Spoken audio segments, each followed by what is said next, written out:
হঠাৎ করে অনলাইনের মধ্যে দেখা মিলল বাংলাদেশের কুখ্যাত কিছু ব্লগারের সাথে, যেখানে কাপল ব্লগারের নামে তারা একের পর এক এরকম কোলে নিয়ে ভিডিও করছিল। আমার জামার কোলে আছি, কোলে। হ্যাঁ, আজকে তিনি আছে তার স্বামীর কোলে। আজকে আমার কোলে আছে, কোলে। ঠিক। হঠাৎ করে স্বামীর কোলে কিভাবে আসলো? থাকার কি কথা ছিল অন্য কারো কোলে? যদি অন্য কারো কোলে থাকার কথা না থাকে, স্বামীর কোলে থাকার কথা থাকে, তাহলে এটা তো স্বাভাবিক ভাই। এটা অস্বাভাবিক ভাবে কিভাবে রিপ্রেজেন্ট করার দরকার ছিল অনলাইনের মধ্যে? খালি আমার কোলে লয় একটু পরে পরে। আপনি তো আপনার স্বামীর কোলে প্রতিদিনই উঠছেন, স্বামী আপনাকে প্রতিদিনই তার কোলে নিচ্ছে। কোলে নেওয়ার এক মুহূর্তের সিনগুলো আপনারা অনলাইনের মধ্যে ছাড়ছেন, আর কোলে নেওয়ার পরের সিনগুলো আপনারা অন্য লাইনের মধ্যে ছাড়ছেন। কোনো না কোনো লাইনের মধ্যে সেই সকল ভিডিওগুলো ঠিকই পাওয়া যাচ্ছে। আমি যেটা করে আমার খালি কোলে লয়। একজন কাপল ব্লগার কি এরকম হওয়া উচিত? এবং এইগুলোকে কারা ফলো করছে ভাই? এই নিকৃষ্ট বিকৃত মস্তিষ্কের অধিকারী মানুষগুলোকে যারা ফলো করে, সেই সকল মানুষগুলোর মস্তিষ্কের মধ্যে পচন ধরেছে। শুধুমাত্র এই সকল কিছু সংখ্যক কাপল ব্লগারের কারণে অসংখ্য ব্লগারের বদনাম হচ্ছে। সমাজকে কি বার্তা দিচ্ছে এবং এই সকল ভিডিওগুলো দেখে মানুষ কি শিক্ষা গ্রহণ করছে? যুবক যুবতীরা যখন এই ধরনের ভিডিওগুলো দেখে, তখন তাদের মনের ইচ্ছাগুলো কি প্রবণতা পায়, আপনারা সেটা একটু চিন্তা করে দেখেন।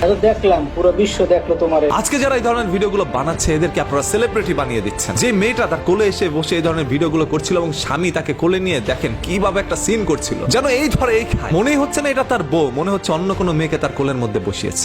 তাই স্বামী স্ত্রীর একটি পবিত্র সম্পর্ক, সেই পবিত্র সম্পর্কটা সবসময় গোপন ভাবে রাখতে হয়। যেখানে সহবাস কোন নিয়মে করতে হবে সেটাও কিন্তু হাদিসের মধ্যে স্পষ্ট ভাষায় উল্লেখিত করা হয়েছে। সহবাস করারও কিছু নিয়ম রয়েছে। আরে বাবা, 5 ওয়াক্ত নামাজ পড়া হচ্ছে ভাই সুন্নত, তবে আপনার বউকে পর্দা করানো হচ্ছে ফরজ। আর সেখানে আপনারা সুন্নতটা ঠিকই আদায় করছেন, তবে ফরজটা কেউ আদায় করছেন না। আপনার বউকে এমন ভাবে প্রকাশ্যে সবার সামনে তুলে ধরছেন যেন বউকে শুধু আপনি আপনার কোলে বসান নাই, পুরো জনগণের কোলে আপনার বউকে বসিয়ে দিয়েছেন। পুরো বিশ্ব দেখলো তোমারে। আর জনগণ খুশি হয়ে সেই সকল ভিডিওগুলো দেখতে দেখতে আপনাদেরকে সেলিব্রিটি মিলিয়নার বানিয়ে দিয়েছে। আমি জানি না যে সকল লোকগুলোর মান ইজ্জত বলতে কিচ্ছু নাই, তার আবার মানহানি হয় কিভাবে। আর তোমার আমি আদর গুণ। আজকে যে ভাই বোনগুলো এইভাবে ভিডিওটা বানিয়েছে, তারা একটু চিন্তা করে দেখেন তো, একসময় আপনার সন্তান হবে, সেই সকল সন্তানগুলো যদি এই ধরনের ভিডিওগুলো দেখে, তখন তারা কি চিন্তা করবে? এছাড়াও আপনার শ্বশুর শাশুড়ি, আপনার মা বাবা যখন এই ধরনের ভিডিওগুলো দেখবে, তখন কি চিন্তা করবে? কামড় দিতাম, শ্যাপু দিতাম। আপনি খালি গায়ে এসে আপনার বউকে কোলের মধ্যে বসিয়ে আপনি বারবার কোথায় মাথা দিচ্ছিলেন, কি ইঙ্গিত করছিলেন, কি দেখাতে চেয়েছিলেন সোশ্যাল মিডিয়ার মধ্যে, এবং এই ভিডিওটা থেকে কি মেসেজ দেওয়ার চেষ্টা করছেন? আপনার মস্তিষ্ক তো পচে গিয়েছে, আপনি তো বুঝবেন না। সব কথা সব জায়গায় কইতে নাই।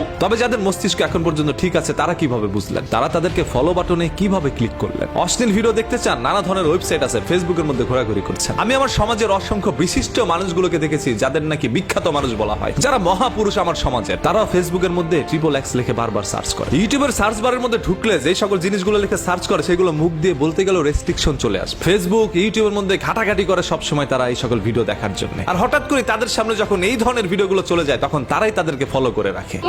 বুদ্ধি মাথায় ঢুকাও, এনে ঢুকাও। তারা স্বামী স্ত্রী যদি হয়ে থাকে, তাহলে তাদের পবিত্র সম্পর্কের বন্ধন রয়েছে। সেই সম্পর্ক কেন প্রকাশ্যে ক্যামেরার সামনে এসে হাজার হাজার লক্ষ লক্ষ মানুষের সামনে তুলে ধরবে? যদি হাজার হাজার লক্ষ লক্ষ মানুষের সামনে তুলেই ধরে, তাহলে সেই সম্পর্কটা পবিত্র থাকে না, সেটা অপবিত্র হয়ে যায়।